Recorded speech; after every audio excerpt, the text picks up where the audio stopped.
Thank you. I think some of you might have the chance to read the newspaper today. There's OECD report on the global school ranking. So it's a ranking of 76 countries in the world to be officially announced in South Korea next week. But they have given you the whole table.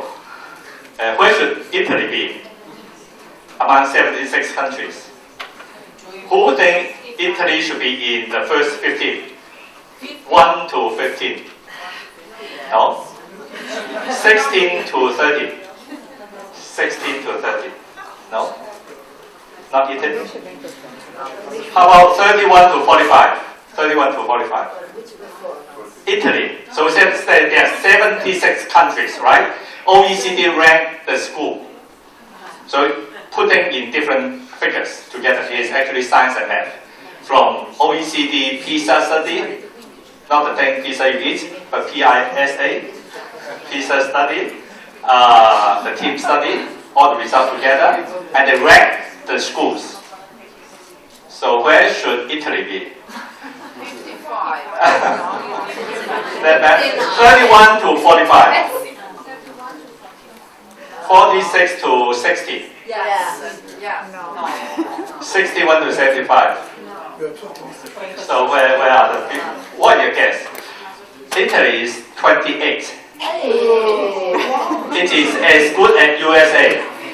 Or put it the other way around. USA is as good as Italy. So that is the result. I'll talk more about it. So in Hong Kong, we talk about Asia. Asian countries usually do quite good in these international comparison studies. So like the second IEA, so it's more than 10, 15 years, 20 years ago, China, Taiwan among the top in teams. Hong Kong, Japan, South Korea, Singapore outperform all others. And then in PISA again, Singapore, Hong Kong, South Korea, top 3.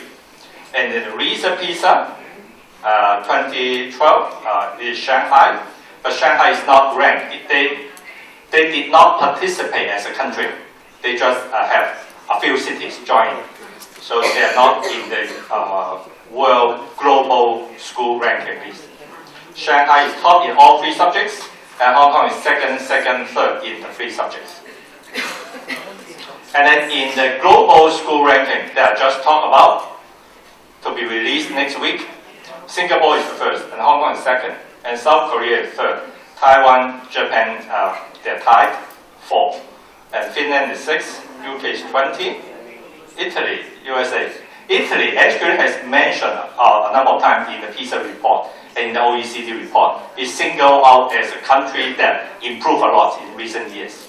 So it's a good news. Congratulations. And Hong Kong, so you don't need the money because USA put in a lot of money, but they're still just as good as Italy, right?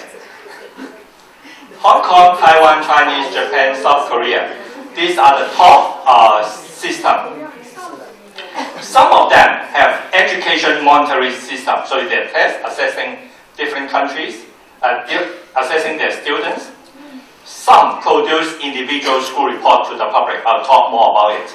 So not all of them. For example, Singapore did not or is not running any of the school monitoring tests. They think that they have enough public exam, so there's no more. They don't have a school monitoring kind of test for their students, and they don't produce league table. South Korea recently just produced a league table of the school. They rank all the schools and in the public. Japan, different cities have different practices. So in some cities in Japan, they produce a league table, so parents can look at the league table. In Hong Kong, we don't allow them to produce a result publicly. We give them the results to the school, but then school keep it private, just for their own school management board. So I'll talk about some of these debates. So who are the countries in Southeast Asia and in Pacific doing this monitoring test? And what's the general framework? And talk about some Hong Kong experience, the Hong Kong attainment test, and the problem, and then our solutions. And then we have two systems, the student system and the system assessment. So there's student, there's a system. And then there are positive use, and there are still a lot of problems. So it's a test of your knowledge of different countries. Do you know all these countries? So I'm talking about this monitoring test in different countries, in Asia only. So Europe have their own tables. This is the table produced by UNESCO last month. They have a report of different countries. So these are Asian countries and Pacific countries only. Cambodia, China, Cook Island, Fuji, India. You know all of them? So all of them have some monitor at different level. Of course, the quality can differ. Some of them have high quality assessment, some just marginal. Some of them use them as school place allocation. They assign students according to their performance. But not all of them. You cannot imagine you assign students using the grade 3, grade 6, and grade 9 exam, right? So a lot of them are just monitoring tests. These are the subject monitors. This is the year that they first introduced the test. So these are the now and a lot of different countries. You know, not all of them. What's your impression? So what's your impression? In Tonga? Tonga has an assessment on their own language, on English, on numeracy, 2011. So your conclusion, I think, your impression is that almost all countries, right, have some sort of monitoring system. Do you agree? So if your teachers argue with you that Italy should not have a monitoring system, then you can tell them Italy will be behind Tonga, right? This is what I argue in Hong Kong, because our teacher don't like. Do your teacher like this exam? No. School don't like them, right? Teachers don't like them. And even in the US teachers don't like this system. And particularly when you release school report.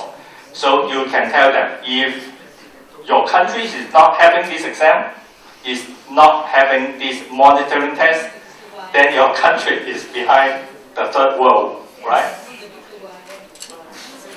Okay. What is the general framework? So if we ask the student to take the exam, then the student have a report, right? If we put different students' report together, then we have a class report. If we put the different class report together, we have a school report. Agree with me? Yeah. If you put all the school together, you have a city report. You put all the city together, then you have a minister report. Right? It's what US call the nation's report. So if you have a student taking the exam, everyone can have a report. Agree with me? But no, that's no good. This kind of system doesn't work. I'll argue with you. I'll explain why this system. So if you put it in a simpler sense, it seems that if the student takes the report, everyone has the report. But it's not like that, yes. For student report, they can compare with their past, their classmates, and the national norm. And the class can compare with previous year national norm. And the school, and so you have all sorts of comparisons, right? It looks simple. But no, it's not simple. I'll share with you some Hong Kong experience. We have the exam starting 76, quite early. US, I don't know whether you know, they have NAEP, N-A-E-P. The NAEP start in 1960. They have 2 years debating on it. And then it is 1962, around that time. So Hong Kong is quite early. We produce one test for each grade. So each grade level, grade 1, grade 2, grade 3, every grade have a set of Chinese, English, and math tests. So they're free tests, and they're put in the school. The exam paper is put in the school. So every year, in July, the teacher will take the test and give it to the student, administer the test. The test paper are left to school and change every few years. After 5 years, then they'll change some of the papers. And they're marked by own teachers. The teachers mark the exam, but then they take 1/30 of them. So the education minister will tell the school, you give me those students born on the 30th of each month. So it's taking 1/30, right, of the student to the central. This becomes the sample, become the population. They build up the norm by taking 1/30 of the students. And later, because that would not be, so if a school of 100 students in a grade level, you just give the means around 3, right? It's not good enough to build a school report. So they take more. So in the late 1990s, they take more, about one third. So they can monitor the school. Originally, it's monitor Hong Kong, but they take more scripts than it monitor the schools. The problem is that there's little information provided for students. The question paper, because all the students are doing it, teachers mark it, so the paper cannot be too long. It's half an hour usually, half an hour. So there's no diagnostic value. It's too short. The paper is too short. You would like the student to do 2-hour paper, right? You can test everything. It's like body check. You would like to sleep in the hospital for 3 days. Then you can have very thorough body check. You don't want to walk into a hospital for 30 minutes and then have a body check, right? That's not good enough.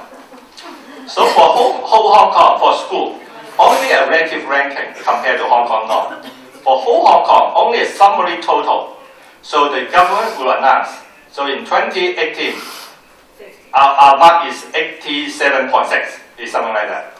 After all such heavy work, everyone are marking all the papers. So it's just too few or too little information produced. Once a year, insufficient to help daily learning. So it's not helping teachers. Teachers said that they have other means to understand own students. They don't need the test. And the teachers have a workload in marking. Teachers argue, why should I mark all these tests? Because I know my students already. Why do I have to mark for you? Right? The paper are too easy for top school. For the brightest school, it's no good. So we have a consultancy report. I don't know whether anyone you know him. It's Wim van der Linden. He's a top psychometrician from Netherlands. So he has been the chairman of a very important psychometric association. He usually work in recent years, he worked in the US. So we seek consultants report, and we have a public consultation in Hong Kong. And we have a Learning for Life, we have a major educational reform in the year 2000. So our question is, can one test serve all purpose? The simple answer is no. We have once a year. For student, it's not enough, right? If it's once a year. Student need to have a test. They would love to have a test every day. Do you agree? Students is assessment for learning, right? If it helps their learning, then you have to have assessment every day. It's not just assessment. Once a year is not helping the student to improve their learning. So if the paper is long, it's good but expensive. If the paper is too short, the coverage is not enough. The difficulty level. If you want to monitor Hong Kong, then you must have psychometrician. Those with measurement will tell you that you need paper with 0.50 difficulty. Am I right? Those with the middle range of difficulty have the greatest of the best psychometric properties. But now, if the parents get a paper that a lot of the students are just getting 50% of the question correct, then the parents will have great anxiety. Correct? So you are giving papers which are too easy. So middle difficulty should be the best. But then parents don't like this kind of difficult paper. They want paper that their children can get 90% of the items correct. And if it's a high-stake exam, then we'll narrow the curriculum. Teachers will just drill on the test, and teachers will cheat. Am I right? You read in the newspaper, there are some education minister people and teachers being found guilty in the US, and they are put in jail, will be put in jail for years, for 7 years. And results, may not be valid. So there's a big problem. There's a problem of cheating. So the ideal monitoring system, the ideal one, is to student. Student can have a test, can have an assessment every day. You auto mark, you don't need the teacher to mark. Low stake, can retake if they learn more, and they can self-regulate. And to school, you need a system that should attempt to reduce high stake, right? And can change focus every year. You don't have to measure a certain city every year. Language, for example, you don't have to measure their English ability this year and next year, because their English ability won't change in a year. Right? It's like PISA. PISA have a rotation of like 3 years, 4-year cycle, or 9-year cycle. So this year they concentrate on language, and then in the next round they concentrate on maths. So you don't need assessment every year, actually. School have to supervise test administration. So to reduce incentive in cheating, should not allow school to publicize results, right? If, particularly in Asian countries, parents are too concerned with the students' achievement. So we should not introduce, like Singapore, we should not introduce more high-stake exams. So there's an Asian way of thinking. If cheating is too serious, do not report school results. If school are sort of cheating and they're drilling on the exam paper, they will like practice and drilling on all the paper, then I don't know if it happened or not. But in Asian country, some students are even drilling on the PISA result, type question. So PISA has no stake to the student, right? Those there should not be any incentive to drilling. But even that, some students are drilling on PISA type examination questions. So it's a problem for some Asian students. But if you tell me that, okay, we just report a whole country report once a year, then it will be very expensive. That is, after all these survey, after marking all the paper of different students in your whole country, you just report one figure. That will be too expensive. So most countries will also try to produce school report. They haven't produced statistics, but I've asked the OECD director, Andreas, I don't know whether you know him, Andreas, he said about 80% of the countries are giving school reports. So most of the countries will say are giving school reports in different ways. Some countries will say that you should not publish the result to the public. And they sometimes put it in law that school cannot produce the result to the public. So what Hong Kong do is in 2000, we developed two systems. One is called system assessment. One is a student assessment. We have two systems. One is to get the monitor the whole country and monitor the school. One is to help the student learning. We differentiated the two systems. We think that the two systems cannot be combined because they will pollute each other. They will damage the function of the other. For student assessment, it is a web-based. The purpose is to help teachers in assessing their students. And you supplement and adapt to student needs. So it's a computer-based, web-based learning. They can do it every day. The student do it, the teacher don't have to mark. So this is the kind of question. Students play on the web and they mark it themselves. I mean the computer mark it for them. And they follow their so it's just a web-based assessment. You can guess this is a math problem. And on the system assessment, it's a mandatory test for all students. And we want to know, we just report because we want a low-stake one. We just report the student meeting a basic competence. So we set a benchmark. All students should meet this benchmark. And we tell the school, what kind of percentage of your students meet the benchmark? A benchmark. But they cannot publicize. They cannot. So the news reporter cannot put all the figures together and put a league table, a ranking table of all the schools in Hong Kong. They cannot do that. And it's about 30 minutes to 90 minutes for grade 3, and about 1 to 2 hours long for grade 9. And only at grade 3, 6, and 9. So it's 3 levels. Grade 6, grade 3, grade 6, and grade 9. But because there's no grade 1 information, so there's no value-added calculation for the primary school, because you don't have the entry. But for the secondary school, because you have the grade 6, we can calculate the value added for secondary school. And we have one external teacher. So there will be one teacher from other school coming to your school to make sure you are not cheating. So there's another teacher coming, and they will be centrally marked. And we also include a 10% to 20% of students doing an oral part, because oral have to be done individually. And the report will be something like this. So this is a report of Hong Kong. So what kind of percentage of school, of our students are meeting the basic competence?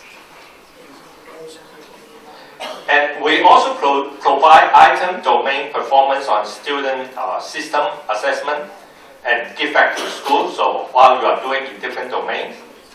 But because the exam pressure and overdue rate is very serious in Asia, that's why Singapore has no monitoring test. They said they have enough exam. We don't want any monitoring, so they're public exams.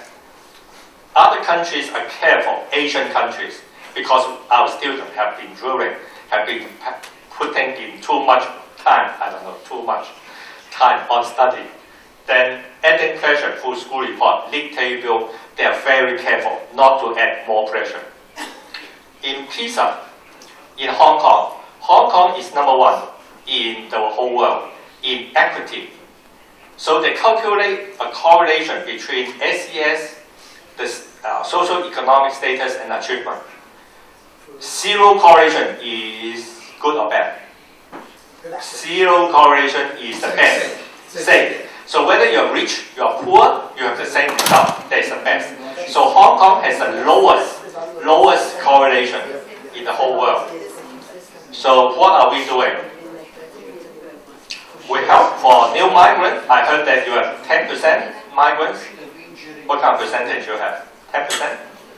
We have around 5 to 7% of migrants from Southeast countries, from Pakistan, from Philippines, we also have, and from mainland China, we also have migrants. But I think less than you. We have like 5 to 7%. We have low SES students. We give them extra funds. If they have no new migrants, if they have low SEN students, then we give them money. And they have special team to provide school reports, support, and they have university school partnership team going in to help the school. But the problem is, you must allow the government to monitor system. These students, though a new migrant, if the school said, you can't measure my student, then the government said, I won't give you money. Yeah, like a doctor. If you want my good medicine, then you must allow me to take your temperature. So this is kind of analogy. So the current system is we report only pass percentage, no fine grade. After a few years, because these grades are quite stable, so there are no pressure on our students. But there are no little diagnosis, so we want to improve on this, more diagnostic information. And the other items, because they are focused on basic competence, low discrimination, and we are now adding more difficulty items gradually. And to enrich a report, now we are providing item information for the school in the system assessment. But because the students are drilling too much, so we want to shift the analysis to the student assessment. So the web-based system student assessment, we want to produce more item analysis on that part, not on the student. We have 2 systems. One is a system assessment, one is a student assessment. But for the student web-based assessment, we want more information from that part, but less from the system assessment. And we are not rotating academic subject yet, so we will consider that. And we also add questionnaire. Recently, we also add a questionnaire on different things. And the load monitoring test in test administration, school may cheat, but not totally cheating free. And we have a population decline, so the primary school have great pressure to drill to get good result. Because there, I don't know whether you have a birth problem. We have less and less students. Our replacement, so on average, one woman should produce 2 children to make the world balance. To make your population balance, right? Actually, it's 2.1 at least. But in Hong Kong, each woman is producing 0.9 child. So we have less and less children. So we have a big problem. And school now stop releasing results. So now we have stopped releasing results to primary school because they have so great pressure. But secondary school, we still produce results to them. So student assessment, we still have to promote more students to use it. And item types are not attractive. We want to put more interesting items in the web. And we want to put a teaching package. So after you get a question wrong, then you can go to a certain area to learn through the web. And this insufficient convenience. So our conclusion is that good system is a compromise. It's always a compromise between educational, psychometric, and political consideration. Thank you.